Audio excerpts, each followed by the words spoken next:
This is an Audio Wool original. This episode of Frightday is brought to you by Gates of Hell Chipotle Hot Sauce by Frightday. Bold chipotle flavor blended with habanero peppers for just the right burn. Kissed with garlic and passion fruit. Zero human blood, like none at all. Visit shop.frightday.com before the first batch disappears. Hey guys, thanks for listening. If you'd like to support us, go to patreon.com/frightday. You listen? Are you a fucking secret I'm K-pop? not a K-pop guy. I'm not a K-pop guy. Oh my god, you are. I'm not. I would tell you. Believe Not on me. mic, you wouldn't. That's what I thought. What is this? No.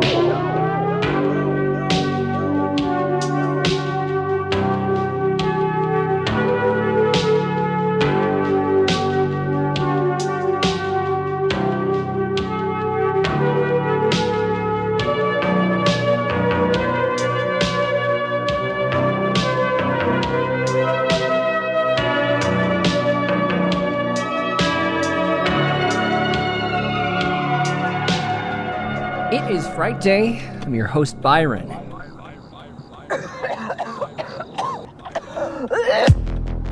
And the most recent pandemic has affected many folks differently. Some thrived in their new acceptable introverted ways, Zoom meetings, food deliveries, no longer finding pants useful. And others, the growing pressure of limited social interaction, perceived loss of freedom, and overall lamification of the situation was too much, pushing them to no longer keep their unmasked mouths shut. Bad case of the lockdown blues. But what happens when these acute global problems and petty personal grievances are eclipsed by a mysterious malignant force in the form of a sweet old lady? We'll talk about that tonight as we review Rob Savage's Dashcam. Last week was Rob Jabez. Isn't that kind of weird? Oh, that is weird. Savage Jabez. I'm joined tonight by Kelly. Yes. And Sam can't make it because he's a feminazi cuck. Right? Probably it. Well, I guess it's my turn to talk about what I did while you were out of town. Oh boy. You just talked a lot about it on Behind the Screams, the show behind the show. I did. It Your was little- it was an adventure. Yeah, a bit of a Carolina ghost It tour. was. Wow. Well, You died almost. Right? yeah, I contracted the novel coronavirus, COVID-19. I am sorry. Finally happened. So yeah, How did you get it? you know, I had a film festival that I was doing. So Oh, some dumb fucker there gave it to you? I have a feeling after 3 days at my short film festival, which great, had a good time. Sold out the first 2 nights, almost the third. Pretty cool. Had a good time. The day after, I started getting emails from the other departments saying that people were testing positive. Oh, no. And I felt like I'm probably good out of anyone in this festival. Like, I only showed up during my part because, you know, me, I don't really enjoy the whole sci-fi fantasy convention part. So I was only there for a couple hours each day.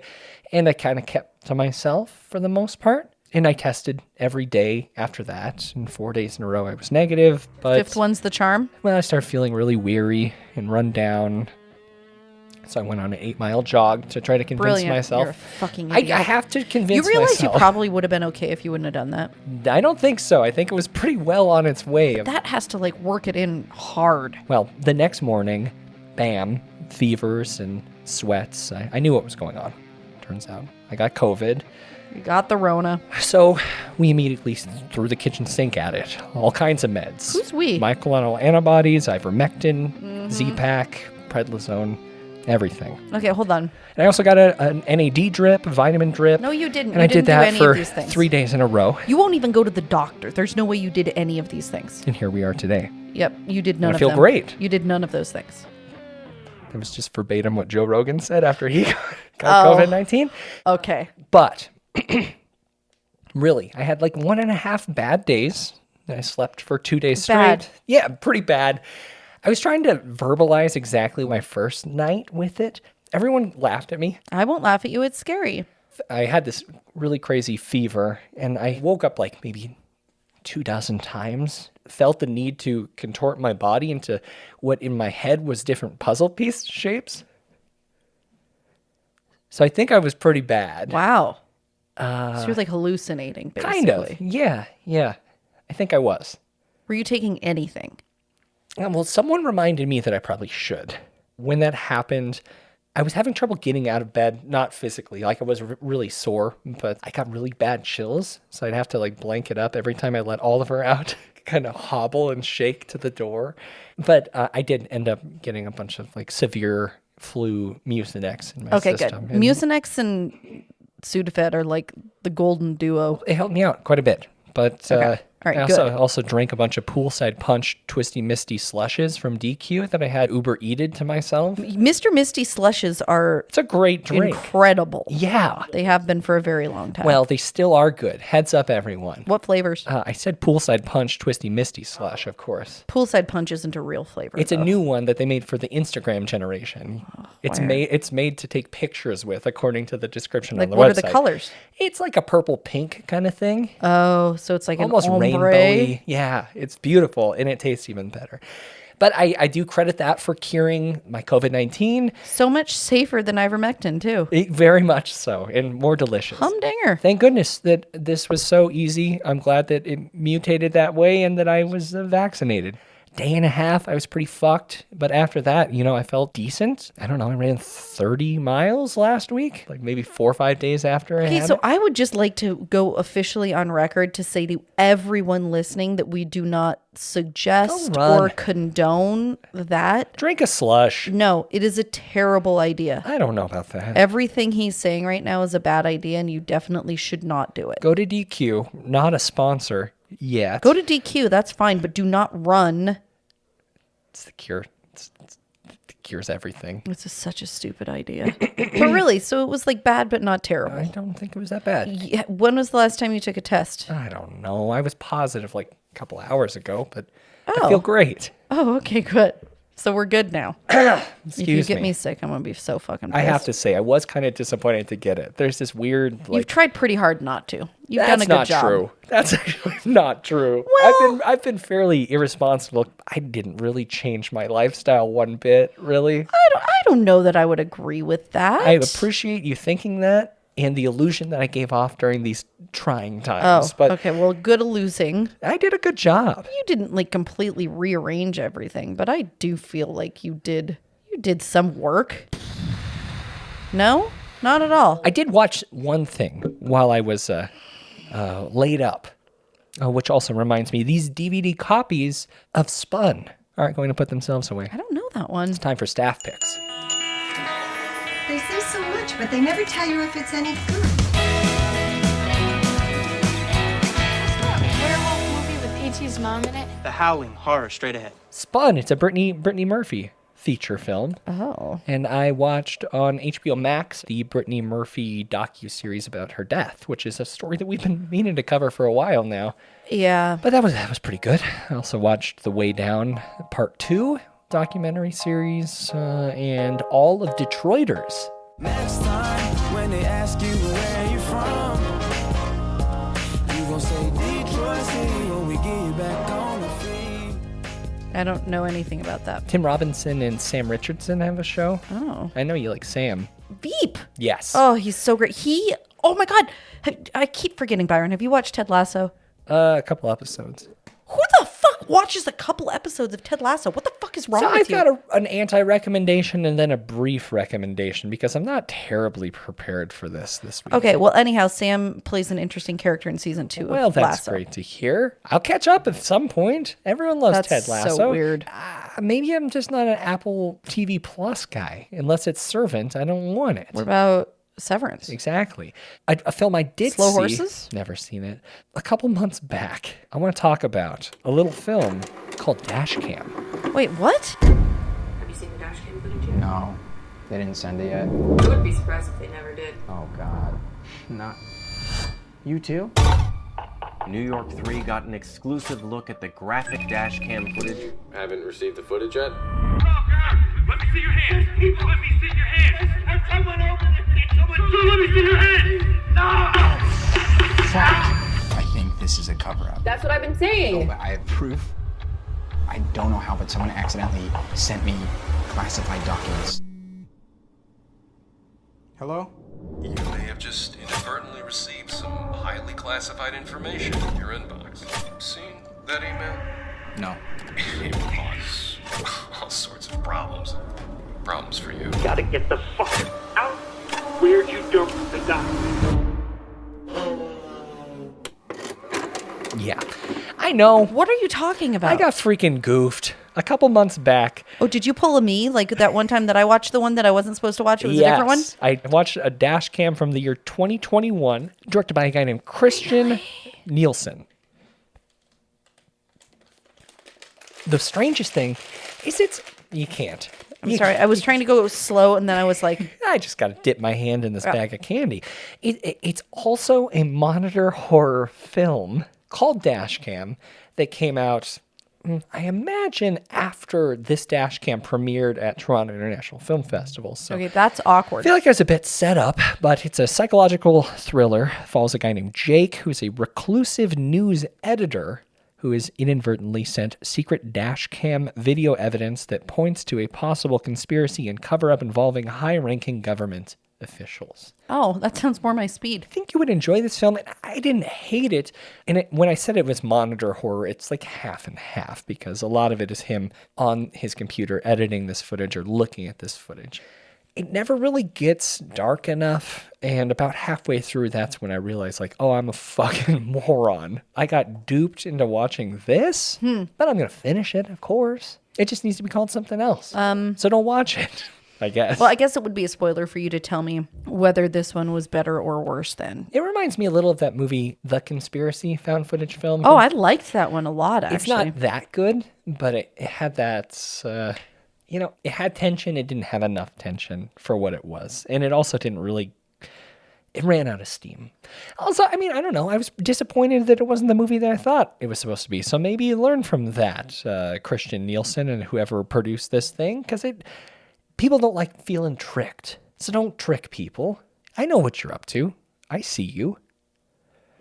I am going to recommend a movie, just because it involves people in a car, called In Fear. Map says to go that way. The sign says that way. This way. Yeah.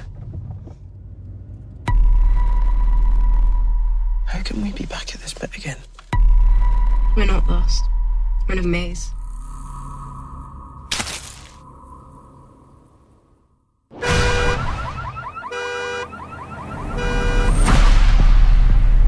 I thought I saw someone. It's just your imagination playing tricks. They're mine. They're my clothes. There's someone there. Oh, I don't know that one at all. Well, it came out back in 2013. I think we watched it together before the show was a podcast. Driving to a music festival in Ireland, a new couple become lost and then are set upon by a tormentor with an unknown motive. Nope. It's your typical, hitch or joyride dually kind of situation where, Sounds like Death Valley. I don't know if I know that one. It's got Peter Billingsley in it. So check this one out. I think that's all I got. It's been a long time since I've seen it, but I liked the way it looked. And it was a good VOD. Remember that era in the early 2010s where VOD was actually still good? Yeah, I mean... I feel like I found more gems back then, and this was one of them. Okay. Check that out. In Fear. Wow. Jeremy Lovering is his name. I don't know what he ended up doing after that. I don't think he did much. Might have been it. He was the second unit director of Hot Fuzz. Second unit director of Last Night in Soho, so he must be pals with Edgar Allan Poe? Different guy, Edgar Wright. Okay. Well. What are you putting on the shelf this week? Well, here's the issue that I had going through. I was having very strong feelings, as you would probably imagine. Usually are. About the main character I can't wait in to this talk film. about it. And so I was like, I'm going to pick a movie with a super annoying main character. The Scary of 60. To match this. No, I'm never. Don't even want to talk about that anymore? Nope, don't even want to talk about it. Okay. But then the news came out about Nev. Oh, poor Nev. And I was like, fuck, I don't know that I want to be down. For those that don't know, Neve Campbell is not going to be in Scream 6 due to contract negotiation failures. Yeah, basically the standard pay gap shit. She knows what she's worth, and she deserves what she Right, and wants. I don't think, I mean, I follow stupid pop star gossip quite a bit, and I've never heard any mention of her being like a shithead or a diva or like a snot. Well, I know she wasn't big on the horror convention circuit, but who could blame her? Am I right? No, I'm I sure want to she hang out with people at my film festival. Well, and as like a good-looking woman in like, tough. I would imagine it'd be a nightmare. Yeah. That made me feel a little guilty about like, oh God, do I really want to be that mean about a female lead? Well, I will say she wasn't that good in the last Scream movie anyway. She's But- better than Gail. Yeah, and you know who else she was better than? Who? The movie that I am going to recommend because I bounced back and I said, you know what, I'm just going to freaking do it. Really unpopular opinion here. So I want everybody to get ready to be mad at me. Can we not cause... No, it's okay. It's fine. It's going to be fine. I think it's important that everybody is okay being mad at me. I hate this idea. As a producer, I have to warn you, this is not a great idea. First time that I saw the original of this, it's got to be one of the top 3 horror franchises. First time I saw the original, I remember saying to myself, this female lead is fucking annoying. Really not believable. Okay. And then everybody I knew really liked it, and I didn't mind the movie, and she grew on me over time. And then a gentleman named David Gordon Green rebooted the movies. When Laurie Strode was reborn in the David Gordon Green movies, It's the ultimate, no. I realized that my initial instincts about how fucking annoying she was in the 1978 one were spot on. Wait, this is supposed to be recommendations. Yep. So anybody who wants to see where the horrible trend of annoying lead females comes from, you should probably watch one of the Halloween reboots. No, this is staff picks, Kelly. We gotta. That's not a staff pick. I mean, it is a staff pick. That's not the premise of It's a staff pick because Kelly. No, just wait. You have to tell people about movies that they haven't seen. That's the whole point of staff picks, is to share knowledge about things. Okay, then I will recommend Halloween 3 Season of the Witch because it's the one that doesn't have her in it at all. It's better. It's passable. It's still not. I was just going to say that one of the new ones is a good one to watch because even though she is a nightmare, horrible lead that tries really hard to ruin the movie, just like the woman in the movie does tonight, there are still redeemable parts about it. You get a big D- this week, Kelly. Big D-. And last week, not much better. I don't remember what I picked last week. Some sort of weird, like, veteran returns home and a zombie virus breaks out movie, like that no one has ever seen. Okay, so I'm going from one extreme to the other. You're fucking You told up. me to pick one No. that nobody's seen. You're supposed to be an authority of horror at some point. I am an authority. Yeah, I don't know about that, but whatever. Before we lock up and I fire your ass. Don't. It's time to welcome and initiate some new members to the Frightday Society. Jonathan P. Thank you and welcome. And your initiation this week, someone fucking help Kelly out. Can you, like, give her a staff pick this week? Something that maybe she hasn't seen that could inspire her for next week? Yeah. You almost cried. Are you doing okay? I'm fine. All right. That'd be great. So send 5 lesser-known horror film suggestions for Kelly. Kelly@Frightday.com is her email address. It is. COVID. And, we have a new member of the Inner Circle, Kelly, which I wrote this note down before I was already giving you shit. Uh-huh. It's your turn to write the mailing list. Oh, great. I'm happy to do that. So jot down something for our Inner Circle I've got some folks. moon things to share with our Inner Circle folks. Yeah, include some drawings or something, too. I don't know that anybody wants my drawings. Mine was a little media heavy last Like media heavy how? Well, I had some pictures that I had taken. I had some scanned documents that I shared with folks in the Inner Circle. Really? Yeah, I'm up in my game. But someone who upped their pledge, Danny R. Welcome and thank you. I believe you've been a member before. But Oh, he has. Of course. Welcome back, Danny. I'm really excited that you're going to be getting my moon letter. Okay. What about an initiation for Danny?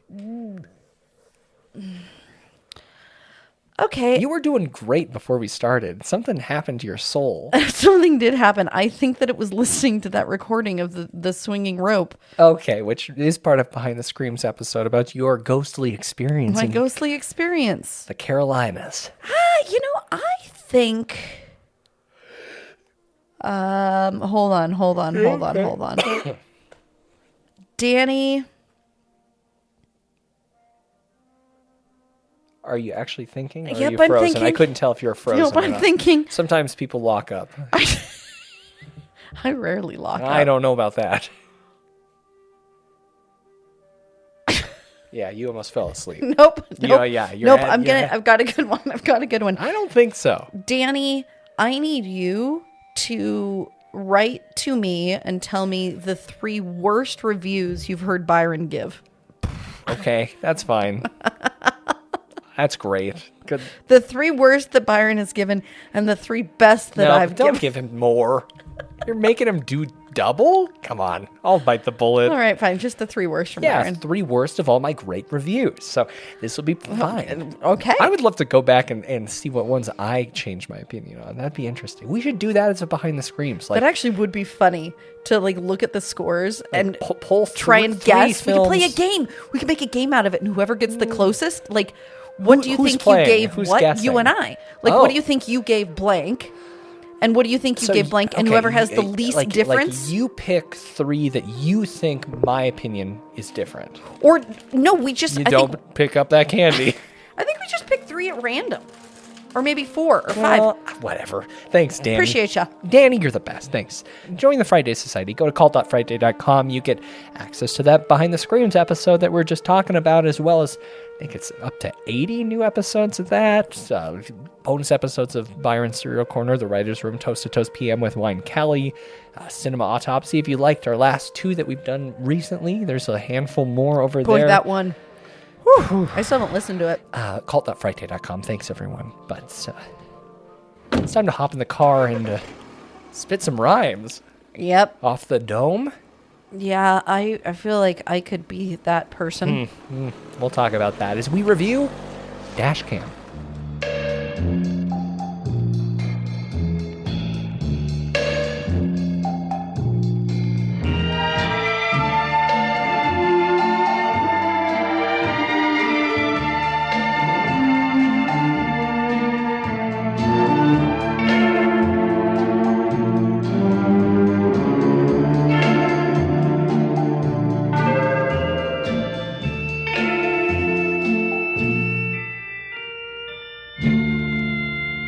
We hope you're enjoying your visit here this evening. Now, on with the show. Dashcam is a 2021 computer screen horror film directed by Rob Savage and written by...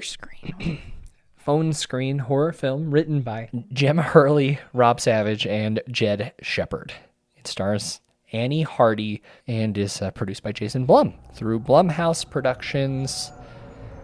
At the start of the pandemic, an indulgent and self-deluded live-streaming improv musician abandons LA for London. She steals her ex-bandmate's car and makes the wrong decision to give a ride to an elderly woman who is not what she seems. No, she's not. It's nice to see Robert again. It's been a bit. A bit?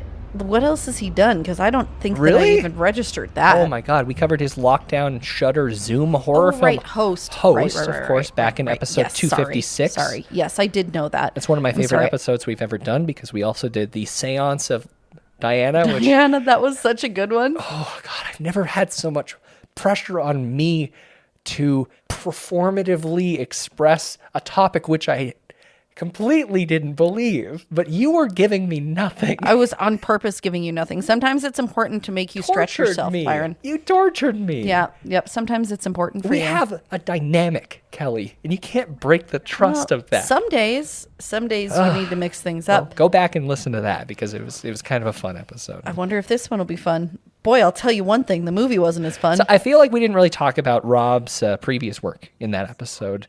I think we treated him like he was this come out of nowhere director, which really isn't that true. Back in 2012, he wrote, directed, shot, co-produced, and edited a micro-budget feature called Strings. He was only 17. It premiered at the Rome Film Festival and was acquired for release by Vertigo Films and ended up winning the Discovery Award for the British Independent Film Awards. Wow. Pretty significant for someone who's a teenager. I don't like feeling like a failure. What, you didn't produce a micro-budget feature film when you were 17 years old? I didn't. You didn't win any awards either, huh? I mean, you won plenty of awards. You were probably valedictorian, right? And you were 30 under 30 in Missoula, right? Yeah, a million years ago. Listen, not that many years. Million. So there were a handful of shorts before and after that film. 2 shorts were actually submitted to my film festival before I knew who he was. Yeah, I thought this was really interesting. Hold on, did you said submitted? Well, one made it. No way. You rejected one of them? I did. So there's... Wow. I didn't reject this. This was in 2016. He had a short called Absence, which was the year before I took over being the director of the MISCON International Short Film Festival. Wow. But then his short from 2017, which was called Dawn of the Deaf, I did select. It did screen that year. Wow. Which is pretty cool. I had no idea. When I was reading through his information, I saw Dawn of the Deaf, and I was like, I know that. I've seen that. That played my festival. And then when I searched his name, the other one showed up. Wow. Yeah, so that's pretty very cool. This film is the first project following the wildly successful aforementioned film Host. Dashcam premiered at the 2021 Toronto International Film Festival on September 13th of 2021. I believe it won Best Midnighter that year or an audience award. I feel like it played a couple other festivals as well. But in February, Momentum picked it up, which is kind of odd for a follow-up feature film from something that was so, at the time, prolific. Yeah. Like Host, for it to not be... And people loved that. I mean, a lot of films get picked up for distribution like immediately, right after a festival, or even before sometimes, especially something from a director that had that kind of buzz. Maybe it was the content of the film that kept people away from it. Yeah. So is now when you're finally going to tell me a little bit about Annie Hardy? I didn't get all of the plot kind of out of the way first. Okay. And that will take just 3 seconds because Simon Abrams at RogerEbert.com ran through that in a really efficient way. And I think I'll just quote him. Annie, a foul-mouthed anti-vaxxer, runs away from LA to London where she hopes to crash with her former bandmate, a guy named Stretch, and his understandably miffed partner, Gemma. Annie's transatlantic voyage puts her on a whimsical path to Angela, a violent, disoriented, and sickly-looking older black woman who has psychic powers and can't control her bowels. Angela chases Annie and Stretch around, some cheap thrills ensue, and no life lessons are learned. That was the first paragraph of the review, and I think it's pretty succinct. Yeah, I was going to say that's actually pretty solid. Right off the bat, we're introduced to this character, Annie Hardy. She's a right-wing internet personality who live streams out of her car. What was her show called? Car Band? Oh, God. Band Car. We were real close. Hi, I'm Annie Hardy, and you're watching Band Car, the internet's #1 live improvised music show broadcast from a moving vehicle. Here's how it works. You write freestyle rapping out of her car using suggestions from the comments as prompts. Improvise a song, I'll work in your word, and before too long, we will have made a collaboration. I don't know. Why not? Something tells me you're not up to much. Yes, lockdown, getting it on. Having to fuck your own dad. Come on, that's rough. But we do what we must. If you can't be free, you must commit the sin of incest. It's not the and I gotta say right off the top, she's not very good at freestyle rapping. For that to be which was the first thing that kind of rubbed me wrong. I didn't understand why they were building so much of this character around that concept, which is funny because it led me into a very bizarre and, I wish that I had more time to cover this. Annie Hardy, in general, she has a YouTube page. She did this. This was what she did through the pandemic. She did Band Car, and she live streamed it out of her car. If you go to her YouTube page, there's dozens of videos of her doing this. But I'm Annie Hardy. You're watching Vanguard. We were disconnected, and I'm awful sorry. What had happened was, I don't know what happened. Tap sucks. But we're back like we never left, bruh. Which I guess leads me to dive just a little bit deeper into Annie. She is a musician, I believe the only member remaining of a band called Giant Drag, which came out of the early 2000s. It found a little bit of success. No less than Rolling Stone included this band in their list of 10 artists to watch. And now we're going to do that with the song Kevin is Gay from their debut album, Hearts and Unicorns, from Los Angeles, California, Giant Drag.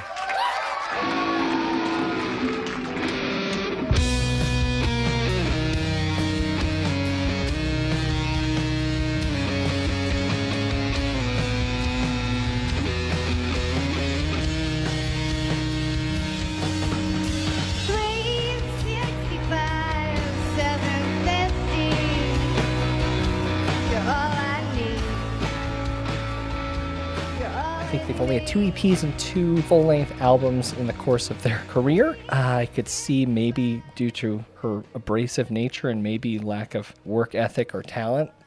Okay, so is this real? What do you mean, is this real? She her is personality. Her. Like, Yes. that's real. Yeah, Annie That's Hardy real. is this person. I don't know if she's, well, no, I do actually. I wouldn't say she's a Make America Great Again hat-wearing person, but she is a conspiracy theorist. Regardless of what actually happened, I'm sure they're going to mark the death down as a COVID. What are you saying? Actually, I didn't watch it on the news. I only get my news from weird truthers on YouTube. You didn't get a microchip. You got filled with nanobots and smart dust and smart fibers that are akin to Morgellons disease. Sometimes we do something here called Vanguard Church, and that's what's happening right now. In Vanguard Church, we speak of the truth, and that is church, and that is God. God is truth. God is love. And when you love someone, you tell them the truth. Why? Because you love them. And the truth is love, and love is the truth, and God is love, and God is truth.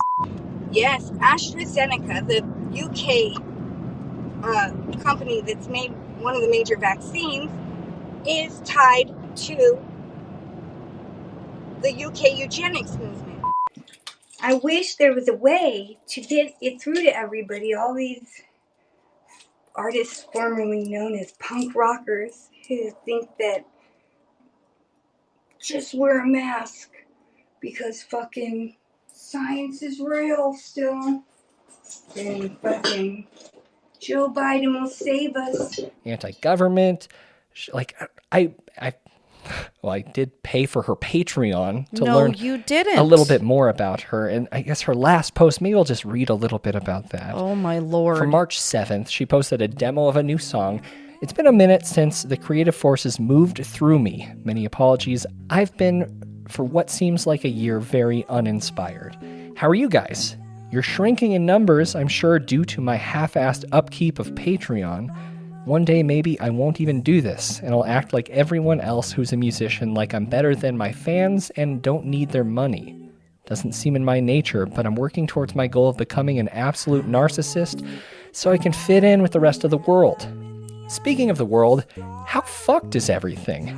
End times are upon us, as is World War III, and if you've been a patron of mine for years, you'll perhaps recall my warning of this back in 2015. It's a great time to buy a compound and move off the grid to start a sustainable living community of like-minded individuals. One thing's for sure, if Jesus is real, which I'm sure he is, he might be riding into town with a flamethrower very soon here. Giant Drag's Instagram got hacked, working on getting that back. Nightmare world. But love remains the only truth of the universe, so hold fast and let love be your guide, and love and fear cannot exist in you at the same time. Love to you all. Annie Hardy. Wait, so, I mean, not to sound like a complete moron. Yeah. Are we sure? I don't... What do you mean? Because a lot of that phrasing was not necessarily the same as the opinions that she demonstrated in the movie.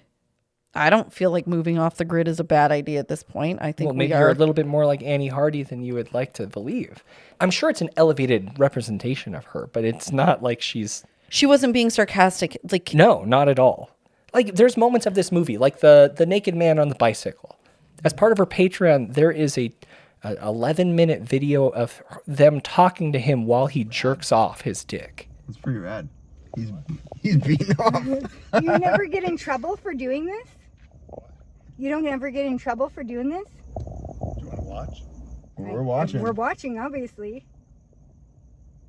That's fucking dope. Yeah. Okay, so horrible and obnoxious, but as you know, my biggest thing is, well, whatever. Oh, here it is. Yeah, warning, explicit content, end times alert. As we coast into Armageddon here in the last days on planet Earth, shit is getting beyond weird, as evidenced by this video I filmed a couple nights ago. Yeah, but does she say it politically? Like, because that's what I'm talking about. I mean, what's she saying that leads you to believe that she's not? She's right, but that's my point. Nothing. I'm looking for confirmation because all of the reviews and write-ups and summaries of this movie are very much mocking her character. So it's weird. You think she's like Andy Kaufman? I mean, I think she's confident in being a piece of shit, from what I can tell. So she is just like Dasha. I guess, yeah. I mean, she's probably more relatable to Dasha than anyone else in films. You don't think that it's sarcastic? This is not a game. This is her. Ugh. She's got a backlog of years of this kind of stuff. Like the world's psychotic. Everyone's going insane. When I'm the sane one, you know, shit is getting fucked up, you know? Corporations will straighten it out. Yeah, the government and the pharmaceutical industry are going to get on top of this and fix it right away. Except that they're the ones who started this. If this was an all organic situation, which I know that it's not because I learned about this happening 6 years ago, like conspiracy theories are no longer theories. They're fucking happening right in front of our face. My face. If you didn't learn about it, then this is just maybe a thing to you. Like, you're just like, oh, this might be real. Maybe this is real. Maybe I should worry about COVID and take this vaccine. Get the fuck out of here, you ding-dongs. Wow. Why are you surprised? I'm so confused. You were I'm just 100% sold on her being this person, and now you're like... Well, because everything I see in terms of, like, reviews or even the write-ups that the movie companies did or the director did on this right wing is like talks about basically in fancier words her being a piece of shit. The reviews say she's grating. You're saying that it's synonymous in Dashcam. A Trump troll is tormented by anarchy in the U.S. Some people don't think being a Trump troll is bad, Kelly. No, people it would be a Trump fan. A Trump troll. No, some of them love it. We like to troll. We do a little trolling. It's called We Do a Little Trolling. I'm not going to argue with this because this is the world that I've researched heavily. But I think that's why your view on this is a little bit skewed because I'm talking about just from like the normal people watching a movie and reading a review about it. Like everything is. I'm just saying that she's a piece of shit.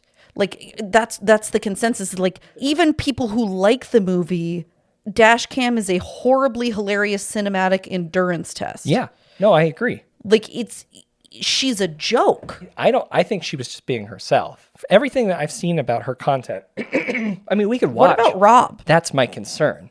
He's from the UK.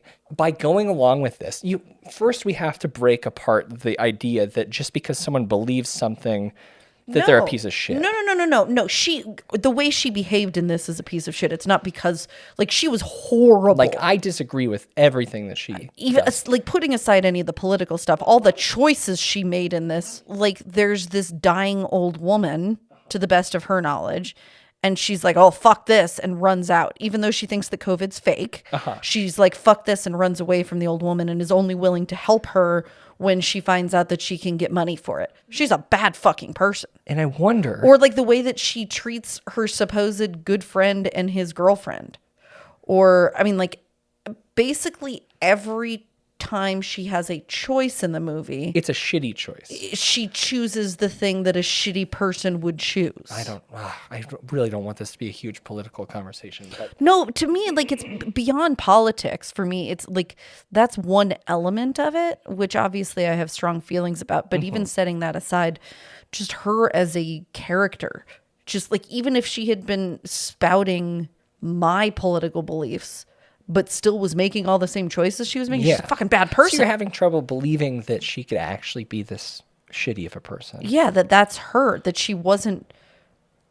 This could be method acting, you know? Like, it Yeah. could be her in character for a long period of time. But from what I've seen, that's not it. And it's interesting. I don't know. I would love people who know who this band is, Super Drag. I don't know much about them. I do know that throughout her career, she was known for these big, long monologues during her live shows, rants. She had this monologue about, I don't know, Chris Isaac. When I was 8 years old, I had a boyfriend named Chris.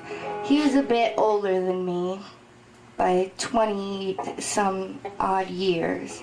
And I wrote him my first love song, and I showed it to him, and then I never heard from him again until I saw him on my television singing my song, Rolling in the Sand with some slut, and becoming rich and famous whilst leaving me 8 years old, broken-hearted and broken-hymened. But now I'm here to take it back. Here is the song.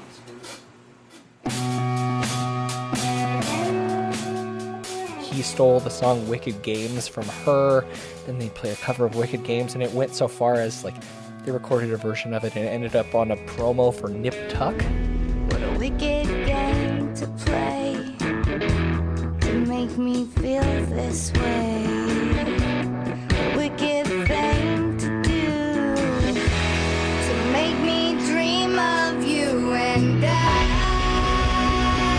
don't wanna fall in love. What? Yeah.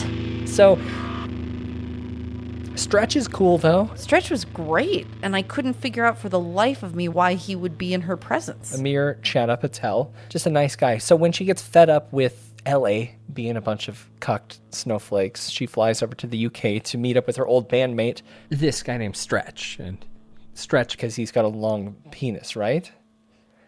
Which he's kind of living this normal life with his wife in England. Wife or girlfriend? Oh, girlfriend, you're right. Okay. One of my viewers says that you're hot. Oh. Thanks. This other guy says that he wants you to take your tits out, and he's pretty adamant about it. How do you respond to this display of toxic masculinity? Sorry, I just wanna keep social distancing things. If you sanitize because you believe the lies that the mainstream media guys tell you. Viral Stretch! Yo! Hey! What are you doing here? Kind of making ends meet as an Uber driver in London.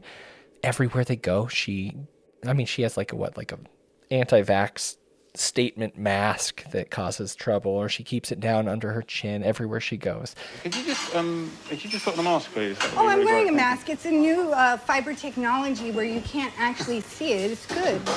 Okay, yeah. But trust that I'm wearing one. Yeah. No, I do need you to put on a mask, though. Oh, again, I can't understand you. The muffled sound of your mask. I'm saying if you're in here, you need to put a mask hypocrite. on. Mask on, because this is my job. I cannot put the mask on because it's my job to tell the truth that this is a scam. Do you know anyone who's died of COVID? It's just grating to the point of, like, one of my problems for the longest time with ensemble teen horror films was that they were unlikable characters. This you mean like I Know What You Did Last Summer? Later films. I feel like a lot of those people in I Know What You Did Last Summer were annoying, but like there was at least two characters that you liked and related to. Nope. No? Not in I Know What You Did Last Summer, no. You didn't like Hewitt? I thought they were all horrible. Hewitt was I thought she was But I feel like in later years they kind of leaned into everyone sucks. In this film, they give a majority of the screen time, almost all of it, to this character who is probably one of the most shitty characters I've seen in horror. I don't know how anyone could really find her charming. Did you find anyone? I like Stretch. Did you find anyone who found her charming? Oh, I have no idea. I didn't go through a lot of reviews on this, but she shows up, stirs up a lot of trouble between Stretch and his girlfriend. Maybe your feminazi girlfriend will be happy to see me. They get in a fight, and after she's kicked out, yeah, she steals Stretch's car. Thank you very much. I'm out of here.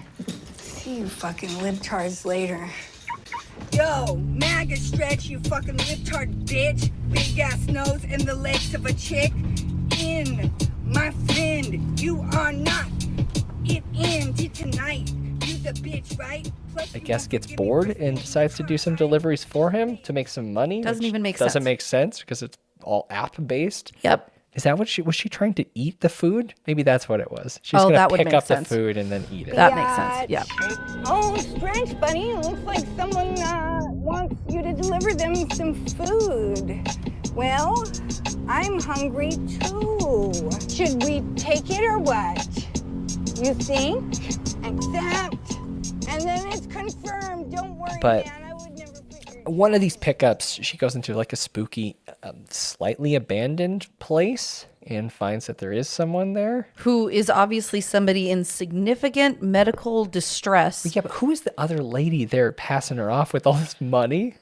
I didn't fucking ever understand. No, that didn't really matter, but we do meet... Yeah, I'm hoping you can explain to me a little bit more about... Angela. No, I can't. No? Okay. Probably not. Angela, a really sickly-looking old lady that Annie is given a bunch of money to deliver to a certain address. Yep. And in the car, Angela pisses and shits in the back seat after trying to get in and out of the car a bunch of times. So there's a lot of fun interaction with Annie being mean to an old person.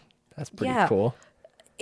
See, this is exactly what I'm talking about. Yes. Yes. It doesn't matter what political belief she's spouting or whether she thinks that COVID is real or fake. All of these decisions are only those that a bad person would make. Oh, fuck, this bitch shat herself! She's fucking shitting. I can hear it. I can taste it. It's like she's shitting directly into my mouth.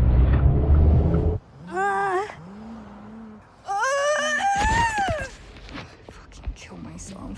Time and time again. She's doing awful things, but like just annoying things. Like she's just a bad person, but Yes. she's not a villain. She's still technically the protagonist of this story. I mean, I think that part of the reason that it was possible to view her as a villain is because the protagonist until the very end, and maybe even through the end, takes on kind of like a vulnerable position. And so for me, it was a whole lot easier to empathize with her than it was with this woman who had just done nothing but prove to me how terrible she was for 3 times as many minutes as I needed to get the storyline. Yeah, okay. Well, after Angela loses her bowels, oh, God. They go to a diner to clean her up, and she continues to make her a mess on the way in. Annie is trying to help clean her up, which is nice, and that's when she sees the Ariana Grande tattoo on her stomach. Oh, yeah. Yeah. And I think we're going to dive into dead giveaways briefly. Yeah, I suppose we may as well. It's time for dead giveaways.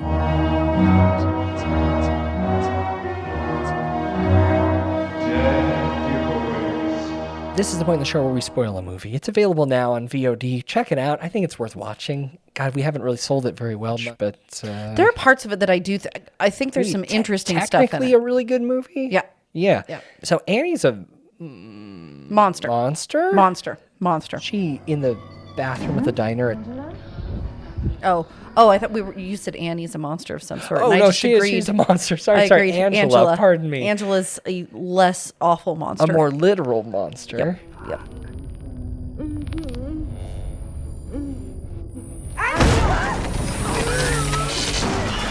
She, attacks some people in the diner and chases Annie.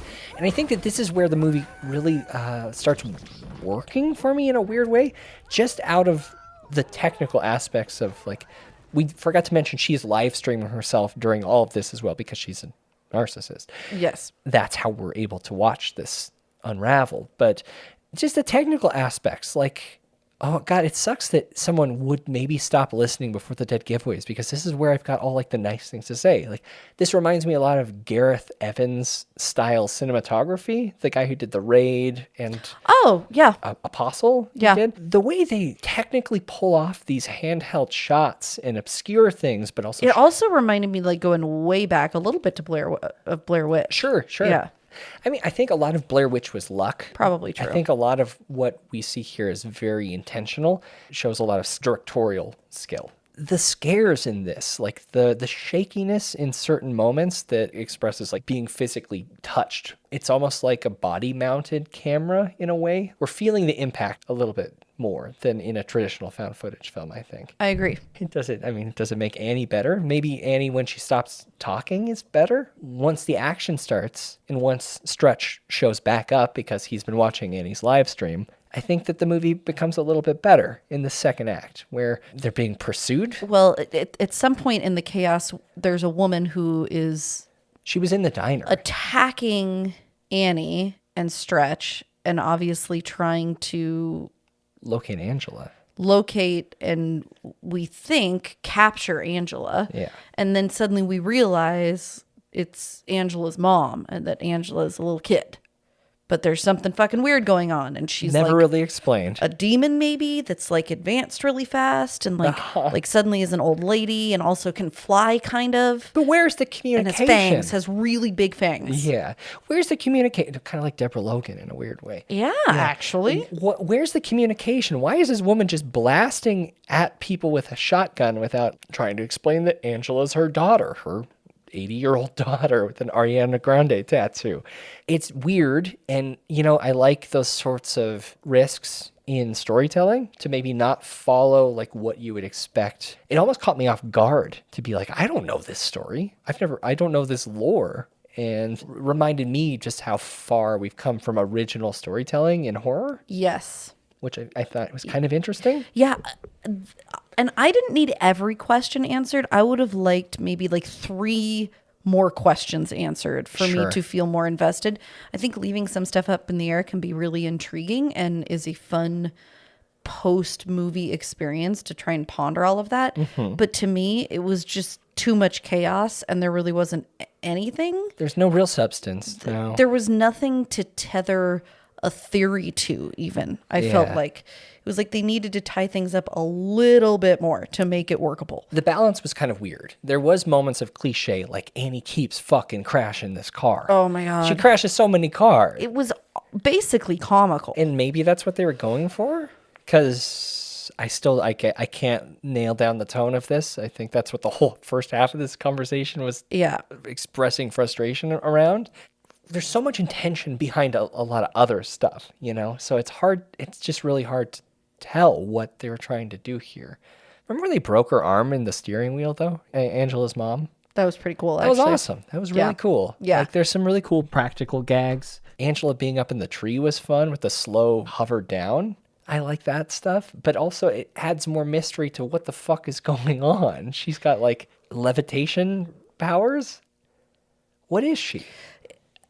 So at first I was like, she's got to be a witch. Yeah, that could have been cool. Well, actually, no, that's not true. At first I thought she was a vampire. Yes. And then I thought she was a witch. Okay. But then, like, maybe she was a witchy vampire? Or a vampire-y witch?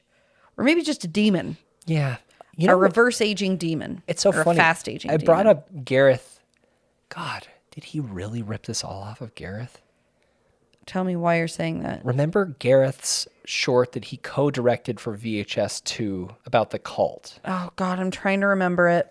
I'm really trying to remember it. The short was called Safe Haven. It was a news team investigating a cult. And when they go in, kind of the same energy of this, like, sporadic, jerky, pulling around, running around. And then the cult all shoot themselves in the head. Oh, I've got vague flashes coming back. Well, at the very end of this, the news team escapes and start driving down the road. And in the background, through the window, you see whatever demon that was produced out of this cult chasing the car and causing it to wreck. Which there was a moment almost exactly like that in this, which I thought was I think, really effective. Do you remember when Stretch and Annie are driving and they see Angela chasing behind the car through the back window? Yes. Or wait, no, I think it's actually when Is it Annie's just driving Annie? away. Oh, and she's Yeah. talking to the Yep. camera, maybe? Yep. But that was like almost shot for shot the same as Safe Haven. Weird. Okay. Oh, that is weird. Either way, I like that scene. I like moments of the action in this. I don't think it was necessary to end up at a abandoned carnival. And that made even less sense to me. Like, are there a lot of places around London with just weird abandoned carnivals? Carnival? It felt very Scooby-Dooey. It did, and it was an apparent attempt to stretch out or pad the runtime of this film. Why? Why? You're the guy who made the 40-minute movie. Stick with it. It was and it was brilliant. so good. I wonder if this would have been a lot better if it was 40 minutes. Of What do you course think? it would. Of course it would. She was really difficult to watch. My big thesis about this whole thing, and You think Rob just has a new girlfriend? I think Rob might be Alt-Fright. And I don't know that for sure. You don't think it's just the girlfriend? You don't think he's just got a new girlfriend? I don't know if it's his girlfriend. I just know that I get vibes from Annie, and you pushed back on that, which I was unprepared for that. No, like you very well made. The thing that's just incongruous in my brain is it seems so over the top and comical for it not to be that she's actually the opposite of that and she's making fun of it. Like it seems like a Saturday Night Live sketch. Wish I would have had more time to sit with her. I watched hours of her content and I subscribed to her Patreon. That's upsetting. I'm going to do some more research and I'll have a follow-up. I know that there has to be a reason that her career has fallen as far as it has. Yeah. I mean, fallen from where though? Was it ever that big? Yeah. I mean, there was a point where she was named as one of NME's 50 coolest people. Spin magazine, MTV News, Rolling Stone magazine. This is all like back in the early 2000s though. She's got explicit titles of some of her songs like You Fuck Me Like My Dad, My Dick Sucks. Yeah. Stuff like that. But I think that maybe she is frustrated. Maybe that isn't as lucrative a position anymore. I think the value of edgy personas, the shock nature of that stuff fallen, is, or it's shifted, you know? It has a different audience now. Yeah, she needs to be promoting anorexia. And that's another Dasha dig, I see. But all of this is just me. I don't know if it's necessarily projection, but like, this is a very interesting film. And I think it was a very strange direction for Rob to go in.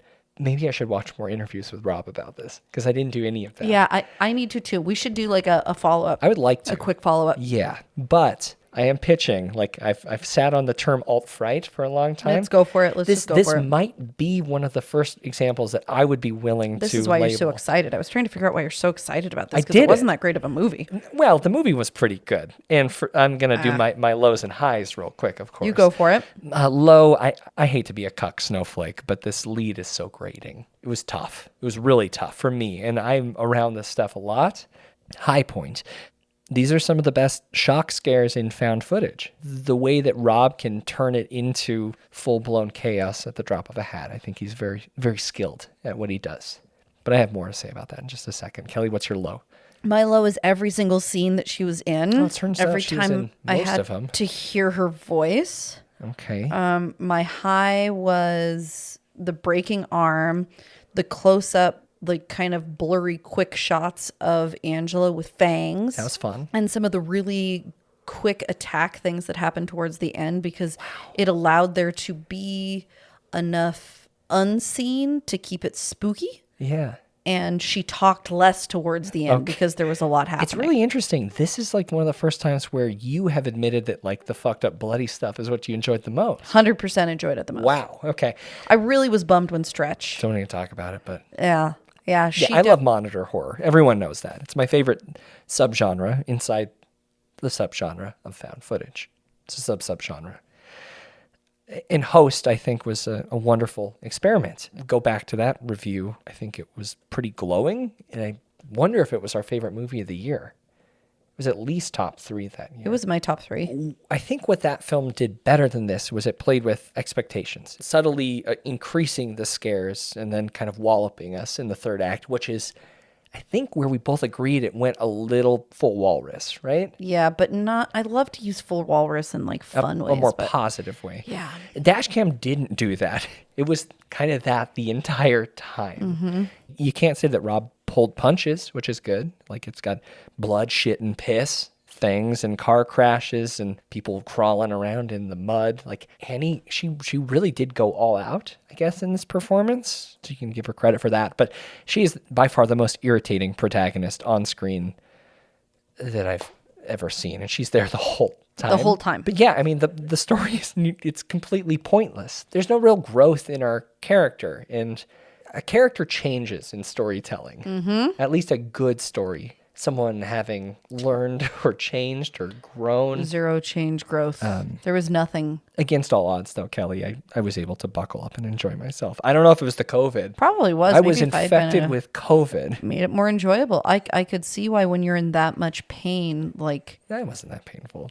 Stacking on something additionally annoying would have less of a significant impact. Well, it was kind of like an amusement park ride. Ugh. Like you're just on a track, but it was a pretty interesting ride. I love amusement park rides. I don't appreciate the comparison to this. Right. Well, and for those reasons, I give Dashcam 6.1 long-lasting cell phone batteries.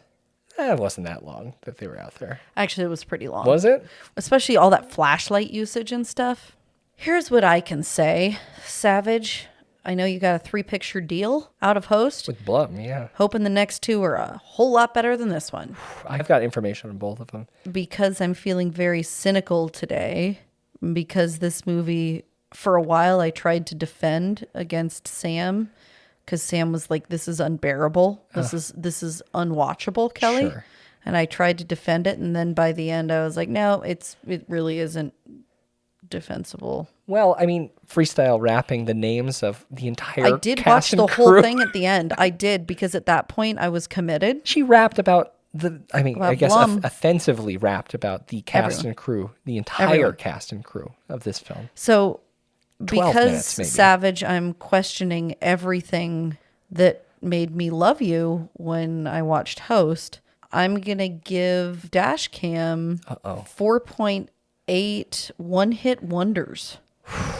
And those are our thoughts on Dashcam, which is available now on VOD. Check it out.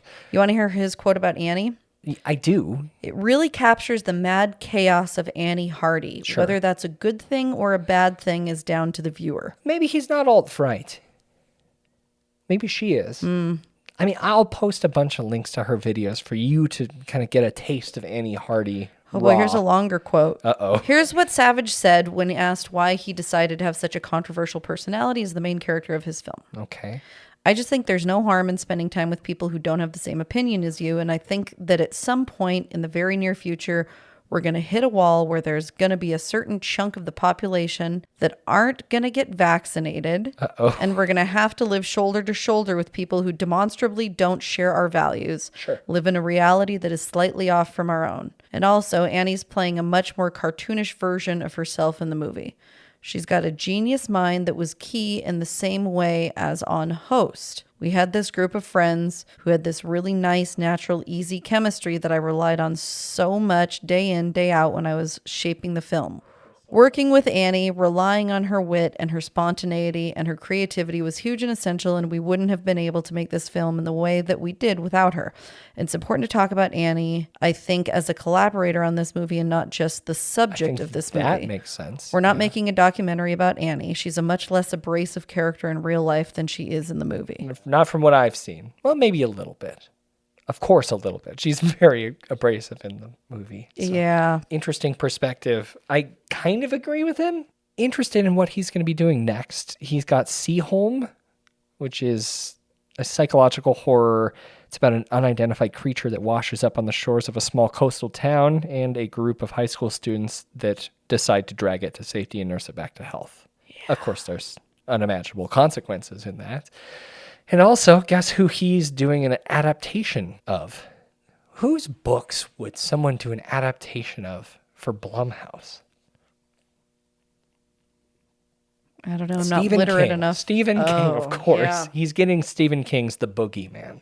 Oh, I thought they were just going to pass Firestarter to him again. Nah, someone needs to do... Wow, interesting. I think isn't it done? Yeah, no one watched it though, right? I don't know. I know I didn't. Written by the same person who wrote *Malignant*, which will be maybe cool. Kelly Cooper. It's James Wan's partner, I believe. Wife? Oh, interesting. Yeah. It's got Sophie Thatcher, huh? Okay. Maybe it'll be... I don't know. I have no idea. It's already been shot. It's in post-production, so it's going to happen either way. Rob, it's been great seeing you again, though. I wish it was under better circumstances. Yeah, no joke. Real insecure about the first half of that conversation. Maybe that rope noise was just the death of no his one knows career. what you're talking about. Yeah, well, you should listen to Behind the Screams then. Okay, somebody else is going to hear it. Stop it. It's Moon June. Sorry I got COVID-19. Kelly and I are each going to give you one really great report. Oh, I'm going to do two. I mean, what are we doing? July is a lie because it's still Moon June again? No, I'm just going to be recording a lot. Get writing and I'll be right here ready to make them listenable for everyone. Then until then, Kelly, where are you going to be? Oh, I'm going to be alternating between stories about Project Moondust and Savage. Digging further into Rob, huh? Yeah. Can't let it go. Yeah, no, that's my problem these days. Well, and I'm at Byron McKoy on Twitter and Instagram. Byron@Frightday.com is my email address. Get those true tales of terror in. We're going to be doing that in July. So if you have a factually frightening experience you want to share with us and the world, get it in. Email Kelly@Frightday.com. But until next Frightday, I'm Byron. I'm Kelly. Just don't be shitty, I guess. Don't be shitty. And stay scared.